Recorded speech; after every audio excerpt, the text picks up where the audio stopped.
Hello everyone, आज हम आ चुके हैं बायोलॉजिकल क्लासिफिकेशन के लेक्चर नंबर 9 में। एंड आज हमारा किंगडम प्रोटिस्टा फिनिश होने वाला है एंड हम पढ़ने वाले हैं किंगडम फंजाई। किंगडम प्रोटिस्टा का बस छोटा सा पार्ट रहा हुआ है हमारा। एंड जो किंगडम एनिमेलिया और प्लांट किंगडम है उनके लिए हमारे पास अलग से चैप्टर गिवन है, तो उनमें हम उनके बारे में फर्दर डिस्कस करेंगे। एंड एक छोटा सा टॉपिक वायरस का और रह जाएगा, यानी ये समझ लो कि हमारा 2-3 क्लास के अंदर ये पूरा जो चैप्टर है ये एंड पे आ जाएगा। एंड आपको इसकी प्रैक्टिस करते रहना पड़ेगा ताकि आप इसको भूलो ना। सो इसे स्टार्ट करते हैं। पहले पैरामीशियम के बारे में थोड़ा सा इसमें बुक में दिया हुआ है, क्वेश्चंस आ जाते हैं, तो इसलिए हम पढ़ेंगे पैरामीशियम के बारे में। पैरामीशियम का स्ट्रक्चर कुछ ऐसा होता है। इसके अंदर क्या प्रेजेंट है, देखो ऊपर पोस्टीरियर पार्ट पे, पोस्टीरियर पार्ट होता है जो हेड की तरफ होता है। ये जैसे हम ह्यूमन है, ये हमारा पोस्टीरियर पार्ट है, और जो लेग्स की तरफ है वो हमारा इंटीरियर पार्ट है। आपको थोड़ा मैं पोजीशंस का बता देती हूँ। डोर्सल होती है बैक साइड, वेंट्रल होती है हमारा जो ये चेस्ट वाला साइड होता है ये, और एंटीरियर होता है हेड वाला साइड, एंड जो पोस्टीरियर होता है वो लेग्स वाला साइड होता है, और लेटरल होते हैं हमारे ये साइड वाले वेस्ट।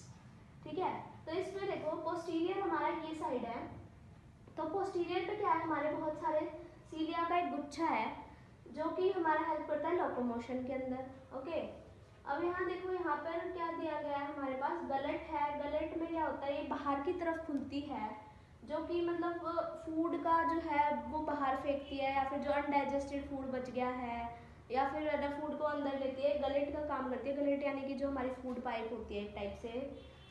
और ये है फूड वैक्यूल हमारा। फूड वैक्यूल यानी जो फूड को स्टोर करके रखता है। और ये है कॉन्ट्रैक्टाइल वैक्यूल। मैंने आपको पिछले लेक्चर्स में भी बताया हुआ है कि कॉन्ट्रैक्टाइल वैक्यूल कहीं भी आ जाए आपको 3 चीज़ें ध्यान आनी चाहिए: osmo regulation, water balance. Contractile vacuole है तो फ्रेश वाटर एनिमल है। ओके, और डायमॉर्फिक इसमें न्यूक्लियस है। ये नीट का PYQ आ चुका है, ये थोड़ा सा आप ध्यान रखने वाली बात है, ये नीट का PYQ है। फिर इसमें डायमॉर्फिक न्यूक्लियस होता है, 2 न्यूक्लियस होते हैं। एक तो होता है मैक्रो यानी थोड़ा बड़ा, और एक होता है माइक्रो न्यूक्लियस। 2 टाइप के इसमें न्यूक्लियस प्रेजेंट होते हैं। ये जो है थोड़ा सा ज़्यादा इंपॉर्टेंट क्वेश्चन होता है। बस पैरामीशियम के बारे में आपको इतना ही पढ़ना है, ज़्यादा डिटेल में नहीं पढ़ना है।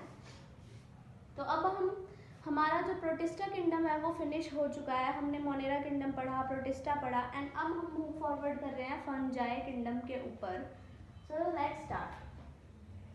फंजाई किंगडम जो है वो हेट्रोट्रॉफिक ऑर्गेनिज्म का किंगडम है, यानी यहाँ पर कोई भी ऑटोट्रॉफिक नहीं है, यानी खुद खाना यहाँ पर कोई नहीं बना सकता है, जो है बाहर से खाना लिया जाएगा। Next is chlorophyll absent. अगर खुद कोई खाना ही नहीं बनाना तो ये लोग क्लोरोफिल का करेंगे क्या, इसलिए क्लोरोफिल भी यहाँ पर प्रेजेंट नहीं होती है। कॉस्मोपॉलिटन, कॉस्मोपॉलिटन यानी हर जगह पाया जाता है। ये घरों में भी मिल सकता है, जैसे जब ब्रेड वगैरह जो खराब हो जाते हैं, रोटी वगैरह, उन पर भी फंगस लग जाती है। Prefer warm and humid condition, यानी कि जो गर्म और थोड़ी सी नमी वाली जगह होती है उन्हें ये ज़्यादा प्रेफर करते हैं। जब आप ब्रेड्स को फ्रिज में नहीं रखते हो और बाहर ऐसे ही टेम्परेचर पे छोड़ देते हो, और गर्मियों में तो खासकर सब बहुत ज़्यादा जो है फंगाई लगती है, ग्रीन ग्रीन सा कुछ कोटिंग आ जाती है ब्रेड के ऊपर, वो फंगस ही होती है। हम रेफ्रिजरेटर का क्यों यूज़ करते हैं? To protect food from bacterial and fungal infection. हम रेफ्रिजरेटर का यूज़ करते हैं ताकि जो हमारा फूड है उसे बैक्टीरियल या फिर फंगल इन्फेक्शन से बचा सके। और इसकी ग्रेट डाइवर्सिटी, यानी बहुत ज़्यादा डाइवर्स है ये मॉर्फोलॉजी और हैबिटेट के अंदर। मॉर्फोलॉजी यानी इसका जो स्ट्रक्चर है वो बहुत ज़्यादा डिफरेंट पाया जाता है, और हैबिटेट यानी कि अलग अलग ये जगह पे रह सकता है। जैसे कि अगर कोई ब्रेड है और सड़े हुए फल हैं, उनके लिए कौन होता है? राइजोपस। ठीक है, ईस्ट किससे लगती है? सैक्रोमाइसिस सर्विसिए। पैरासिटिक कौन होते हैं? एल्ब्यूगो, पक्सीनिया और अस्टिरागो। ठीक है, एल्ब्यूगो वाइट स्पॉट कॉज करता है मस्टर्ड। जो सरसों के खेत होते हैं येलो येलो जिसमें फूल आते हैं, उसमें वाइट रंग के स्पॉट्स कॉज कर देता है कौन? एल्ब्यूगो। पक्सीनिया क्या होता है? व्हीट रस्ट कॉज करता है, यानी कि जो क्या बोलते हैं उसे, व्हीट यानी कि जो व्हीट के पौधे होते हैं उसके अंदर जो है वो जंग टाइप की लग जाती है, उसमें काले काले से धब्बे आ जाते हैं, वो पक्सीनिया कॉज करता है। एंड अस्टिलागो भी एक पैरासिटिक फंजाई है जो कि काफ़ी ज़्यादा डिजीजेस कॉज करती है प्लांट्स के अंदर। सो अब हम पढ़ते हैं न्यूट्रिशन इन फंजाई के बारे में। हमने फंजाई के थोड़े थोड़े जनरल कैरेक्टरिस्टिक्स देख लिए हैं। अब उसके न्यूट्रिशन के बारे में हम बात करते हैं, किस किस टाइप के हो सकते हैं। तो ऑटोट्रॉफिक तो ऑब्वियस सी बात है नहीं होगा, क्योंकि क्लोरोफिल नहीं है, वो अपना खाना खुद नहीं बना रहे हैं। तो इसके अंदर कौन से होते हैं, सारे हेटेरोट्रॉफिक मोड ऑफ न्यूट्रिशन होते हैं, saprophytic, parasitic and symbiotic. Saprophytic में क्या होता है, जो गले सड़े और मरे हुए खाने को जो फीड करते हैं उन्हें बोलते हैं सेप्रोफिटिक। पैरासिटिक होते हैं जो लिविंग होस्ट के ऊपर रहते हैं और उस पर अपना खाना लेते हैं, जैसे कि पक्सीनिया, अस्टिरागो एंड एल्ब्यूओ। ये काफ़ी इंपॉर्टेंट एग्जांपल है, ये याद रखने पड़ेंगे। तो इसकी ट्रिक है एक पुआ, PUA, पुआ, इससे आप याद रख सकते हो। और ये भी काफ़ी इंपॉर्टेंट आ जाता है कि कौन सी जो पैरासिटिक फंगाई है उसका नाम है रस्ट और कौन है स्मट। तो याद रखना, पक्सीनिया को हम बोलते हैं रस्ट और अस्टिरागो को बोलते हैं स्मट, यानी कि वो दोनों मतलब ये कोज करते हैं। इसलिए हमें ये काफ़ी बार जो MCQ टाइप क्वेश्चन होते हैं या फिर जो match the following type question होते हैं उनमें मिल जाते हैं ये वाले मैच करने के लिए। दोनों तरफ हमें यही ऑप्शन बना के दे देते हैं और इन्हें हमें मैच करना होता है। तो ये याद रखने वाली चीज़ है। Next is symbiotic. सिम्बायोटिक होते हैं लाइकेन और माइकोराइजा। लाइकेन में एल्गे प्लस फंजाई का रिलेशन होता है, माइकोराइजा में fungi plus roots of higher plants का रिलेशनशिप होता है। ये हम पहले पढ़ चुके हैं, तो इसे मुझे ज़्यादा डिटेल में एक्सप्लेन करने की ज़रूरत है नहीं। और बाकी ये प्लांट किंगडम वाले चैप्टर में फिर से आएगा। तो चलो हम आगे पढ़ते हैं। इसकी जो सेल वॉल है वो काइटिन और पॉलीसैकेराइड से बनी होती है। काइटिन तो हम सबको याद रह जाता है, बट पॉलीसैकेराइड नहीं रह पाता, और वही चीज़ में जो MCQ वाला है वो खेल जाता है। वो पॉलीसैकेराइड की जगह कुछ और ऑप्शन रख देता है और हम उसे टिक कर देते हैं और हमारा रॉन्ग हो जाता है। तो इस ये वाली जो चीज़ है वो याद रखने वाली बात है, क्योंकि काइटिन तो सबको याद रहता है। पॉलीसैकेराइड जो है वो पॉलीमर ऑफ नैग है। नैग की फुल फॉर्म लिख लो, एन एसिटाइल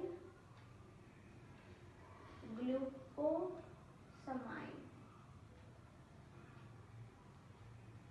ये नैग की फुल फॉर्म है। इसकी बॉडी यूनिसेलुलर भी हो सकती है, मल्टी सेलुलर भी। यूनिसेलुलर ईस्ट की होती है और मल्टी सेलुलर और बाकी जितने भी फंजाई हैं ईस्ट को छोड़ के, उन सबकी बॉडी जो है वो मल्टी सेलुलर है। अब आते हैं हाइफे के ऊपर। हाइफे होते हैं ऐसे लॉन्ग लॉन्ग ब्रांचेस टाइप के स्ट्रक्चर होते हैं, उन्हें हाइफे बोलते हैं। और जब कई सारे हाइफे मिल जाते हैं, जैसे ऐसे देखो, ऐसे ऐसे कैसे भी लंबे लंबे हाइफे जो कई सारे मिल गए, तो ये क्या फॉर्मेशन हो गई, ये क्या बन गया, माइसीलियम। यानी कि कई सारे हाइफे मिलके क्या बनाते हैं, माइसीलियम बनाते हैं। तो हाइफे क्या हो सकते हैं, सेप्टेट हो सकते हैं और एसेप्टेट हो सकते हैं, या फिर माइसीलियम की फॉर्म में अरेंज हो सकते हैं। ठीक है, तो अगर सेप्टेट है तो क्या है, कैरियोकाइनेसिस फॉलोड बाय साइटोकाइनेसिस, यानी कि कुछ इस टाइप का स्ट्रक्चर बनेगा, ऐसा कुछ है। तो इसमें सब में सेप्टा आ जाएंगे। ये सेप्टा मतलब वॉल्स होता है, देखो सब में वॉल्स आ गई हैं और अलग अलग उसमें अलग अलग न्यूक्लियस बन चुका है। ठीक है, अब एसेप्टेट में देखो, इसमें कोई भी सेप्टा प्रेजेंट नहीं होगा, इसमें ऐसे सिंपल आई और ऐसे ऐसे मल्टी न्यूक्लिएटेड बन गया। अब मैंने मल्टी न्यूक्लिएटेड के लिए आपको एक टर्म और बताई थी, सिंसीशियम। इसे हम सीनोसिटिक भी बोल सकते हैं। तो ये दो चार जो टर्म्स हैं आप याद रखो, और आप अगर इसे स्कूल वाले क्वेश्चंस में यूज़ करोगे तो काफ़ी अच्छा इम्पैक्ट पड़ता है टीचर के ऊपर, और ऐसा लगता है आपको कंसेप्ट काफ़ी क्लियर हैं। तो इन चीज़ों का यूज़ कर लिया करो, सीनोसिटिक हो गया, सिंसीशियम हो गया, मल्टी न्यूक्लिएट हो गया। इंस्टेड ऑफ आप ये कहो कि एक जो ऑर्गेनिज्म है उसमें काफ़ी सारे न्यूक्लियस है, उनकी जगह आप अगर ये साइंटिफिक टर्म्स यूज़ करो तो ज़्यादा बेटर रहता है। अब एक है माइसीलियम। माइसीलियम ये चीज़ थी, काफ़ी सारे हाइफे मिलकर बनाते हैं। माइसीलियम भी अब सेप्टेट और एसेप्टेट हो सकता है। अब ये माइसीलियम है, इसमें अगर मैं लो ऐसे सेप्टा बना दूँ तो ये क्या बन गया, सेप्टेट बन गया, इसमें ये न्यूक्लियाई बना दिए। और मान लो इसमें कोई यहाँ पर कुछ नहीं है, यहाँ पर कोई सेप्टा नहीं है, तो ये क्या बन गया, एसेप्टेट बन गया।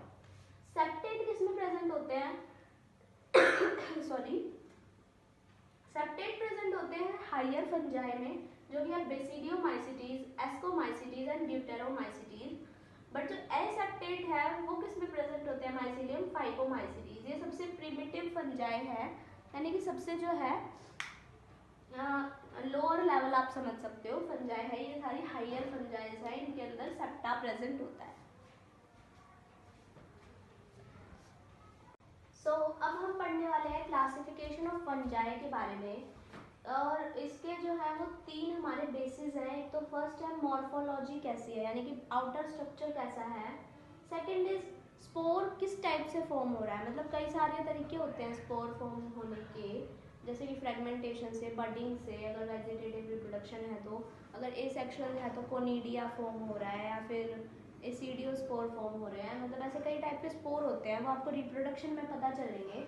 तो हमने इन्हें किस बेसिस पे डिवाइड किया है मैं ये बता रही हूँ कि इनमें स्पोर किस तरह से फॉर्म हो रहे हैं, इनका आउटर स्ट्रक्चर कैसा है, और इनमें फ्रूटिंग बॉडीज बन रही हैं या नहीं बन रही हैं। ठीक है, तो इनके 4 टाइप्स के फंजाई होते हैं। First is phycomycetes, second is basidiomycetes, third is ascomycetes and fourth is deuteromycetes. मैंने किसी के भी आगे माइसिटीज नहीं लगाया, मैंने आगे आगे का नाम लिख दिया है, सबके आगे आपको माइसिटीज लगा लेना है। तो एस्कोमाइसिटीज के ये कुछ इंपॉर्टेंट एग्जांपल हैं जो नीट में या फिर बोर्ड में काफ़ी बार पूछे जा चुके हैं। मैंने वो ही लिखे हैं इंपॉर्टेंट एग्जांपल्स, और उनके आगे उनके इम्पोर्टेंस लिख दिया है। फाइकोमाइसिटीज में आते हैं, फर्स्ट इज राइजोपस। राइजोपस जो है वो ब्रेड फंजाई है, जो ब्रेड के ऊपर लगती है, वो है राइजोपस, ये फाइकोमाइसिटीज का मेंबर है। Second is एल्ब्यूबो। एल्ब्यूबो जो है वो वाइट स्पॉट कॉज करता है, मैंने अभी थोड़ी देर पहले भी बताया था, ये एक पैरासिटिक फंजाई है। Third is Mucor. म्यूकर जो है वो गाय का जो गोबर होता है उसके ऊपर जो फंजाई लगती है उसका नाम होता है Mucor. And last is Phytophthora. Phytophthora के नीचे मैंने लिखा है लेट ब्लाइट ऑफ पोटैटो, यानी कि है ना आलू में काफ़ी ज़्यादा ये फंगाई लगने लग गई थी, तो है ना एक महामारी टाइप फैल गई थी। हाँ, आलू खाने को नहीं मिल रहा था, डिजीजेस कॉज कर रहा था, इसलिए इधर लिखा है लेट ब्लाइट ऑफ पोटैटो। इधर लेट क्यों लिखा है, क्योंकि बाद में सेकेंड टाइम पे फैली थी, पहले किसी और से फैली थी, वो भी आपको इसी में पता चलेगा किससे फैली थी। अब आते हैं बेसिडियोमाइसिटीज। बेसिडियोमाइसिटीज में जो ये सारे फंजाई है ना, बेसिडियोमाइसिटीज वाले, ये यूजफुल फंजाई हैं। वहाँ पर तो सारे ऐसे थे जो डिजीजेस कॉज कर रहे थे, रस्ट या फिर कुछ भी ऐसी चीज़ें कर रहे थे। ये वाले आपको ये बेसिडियो वाले याद रखने के लिए आपको ये याद रखना पड़ेगा कि सारे जो यूजफुल फंजाई है वो बेसिडियोमाइसिटीज में आते हैं। जैसे कि ईस्ट, ईस्ट किस चीज़ में यूज़ है, अगर आपको ब्रेड या बियर को बनाना है तब यूज़ होता है। Second, moral and truffle. Moral and truffle जो है वो खाने के लिए यूज़ होते हैं, मोरल एंड ट्रफल्स जो होते हैं वो।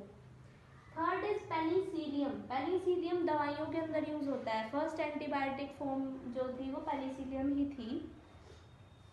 And third is Aspergillus Niger. Aspergillus Niger से जो है वो सिट्रिक एसिड जो है वो बनता है, या फिर कई सारी जो मतलब एस्परजिलस नाइगर से एंटीबायोटिक्स भी बन जाते हैं। And fifth is Claviceps. Claviceps से ड्रग फॉर्म की जाती है LSD नाम की, ये दिमाग को सुन्न करने के लिए यूज़ की जाती है, काफ़ी ज़्यादा हाई पावर ड्रग है, डॉक्टर के रिकमेंडेशन पे ही ये लेनी चाहिए। Next is Neurospora. न्यूरोस्पोरा जो है वो जेनेटिक वर्क के अंदर यूज़ की जाती है, एक मक्खी है ड्रोसोफिला नाम की, उसके अंदर हमें क्रोमोसोम की स्टडी करनी थी। कुछ साइंटिस्ट थे, साइंटिस्ट का नाम मॉर्गन है वैसे, जिन्होंने जेनेटिक वर्क किया था ड्रोसोफिला पे। ये आपको 12th क्लास में आएगा।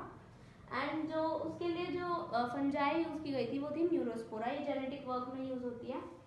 Next is ascomycetes. एस्कोमाइसिटीज के अंदर आता है पहला पक्सीनिया। पक्सीनिया हम अभी पढ़ चुके हैं, पैरासिटिक फंजाई है, रस्ट कॉज करता है वीट के अंदर।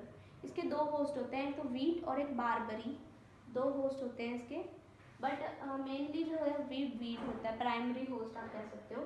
Second is Ustilago. अस्टिलागो यानी स्मट, स्मट कॉज करता है ये वीट रस्ट, और ये स्मट। रस्ट और स्मट थोड़ा थोड़ा हमें सिमिलर लग रहा है, बट वो सिमिलर नहीं होता है। रस्ट जो होते हैं वो लंबे लंबे निशान होते हैं, और स्मट जो होते हैं वो स्पॉट्स हो जाते हैं, यानी खड्डे टाइप के हो जाते हैं। Last is Agaricus. अगैरिकस जो है वो एडिबल है, ये थोड़ा हमें याद रखना पड़ेगा कि हमें लगेगा कि ये तो खाने लायक है, एडिबल है, ये बेसिडियो में आना चाहिए, बट ये थोड़ी सी ऐसी चीज़ है जो इधर आती है एस्कोमाइसिटीज में। Last is deuteromycetes. ड्यूटेरोमाइसिटीज के अंदर आते हैं कोलेटोट्राइकम, जो लाल रंग के धब्बे कॉज करता है गन्ने के पेड़ों में, मतलब सॉरी गन्ने के प्लांट्स में। एंड सेकेंड इज अल्टरनारिया, मैंने बताया था अर्ली ब्लाइट ऑफ पोटैटो, पहले पोटैटो में डिजीज इसने कॉज की थी, देन फाइटोप्थोरा ने, and last is trichoderma. Trichoderma एक फंजाई है, वो भी इसके अंदर आती है। ये हमने यहाँ पर लिख दिया है, बट इसका रोल नहीं लिखा। आप सोचोगे इसका रोल इतना इंपॉर्टेंट नहीं है, बट इसे पूछ लेते हैं कि किसकी मेंबर है, ड्यूटेरोमाइसीटीज की मेंबर है। अब इनके बारे में हम आपको थोड़ी थोड़ी ट्रिक्स बता देते हैं जिनसे आप याद कर सको। इसके लिए तो है फाइकोमाइसीटीज के लिए रैम। देखो RAMP फर्स्ट से हमने मैच कर दिया। इसी सीक्वेंस में अगर आप लिखोगे तो आपकी ट्रिक्स जो है वो मैच कर जाएंगी इनसे। इसमें तो वही ट्रिक है कि सारे जो यूजफुल टाइप की जो फंजाई हैं वो इसके अंदर आते हैं। एंड इसके लिए हमारी ट्रिक है पुआ, PUA पुआ। हमने पहले भी एक पुआ ट्रिक दी थी, वो पैरासिटिक फंगी के लिए। उसके अंदर अगैरिकस नहीं था, एल्ब्यूगो था। ये थोड़ा सा ध्यान रखने वाली बात है। यहाँ भी हमने पुआ ट्रिक यूज़ किया, बट यहाँ अगैरिकस है। ये एस्कोमाइसीटीज के मेंबर के लिए है, तो आप एक के लिए वो ट्रिक बनाना, वरना कन्फ्यूजन हो जाएगी। Last is deuteromycetes. इसके लिए है हमारे पास कैट, CAT कैट। कैट से आप जो है इसका पता लगा सकते हो। ओके, ये सारी ट्रिक्स अच्छी है, नोट करने लायक है। और एक और बात, जो ड्यूटेरोमाइसीटीज है उसे हम डस्टबिन फंजाई भी बोलते हैं। डस्टबिन फंजाई क्यों बोलते हैं? क्योंकि इसमें सिर्फ एसेक्सुअल रिप्रोडक्शन होता है, सेक्सुअल रिप्रोडक्शन नहीं होता है। और सेक्सुअल रिप्रोडक्शन को ही हम ट्रू रिप्रोडक्शन मानते हैं। तो इसके अंदर ट्रू रिप्रोडक्शन नहीं हो रहा है, इसलिए हम इसे डस्टबिन फंजाई भी बोलते हैं। और फाइकोमाइसीटीज को हम बोलते हैं प्रीमियर फंजाई, यानी लो लेवल की फंजाई, जिसमें aseptate mycelium, aseptate Haifa present होते हैं। अब रिप्रोडक्शन जो है फंजाई में 3 टाइप से होती है, vegetative, asexual and sexual. Vegetative reproduction होती है बडिंग के थ्रू, बाइनरी फिजन के थ्रू एंड फ्रेगमेंटेशन के थ्रू। इसे हम काफ़ी ज़्यादा डिटेल में पढ़ेंगे।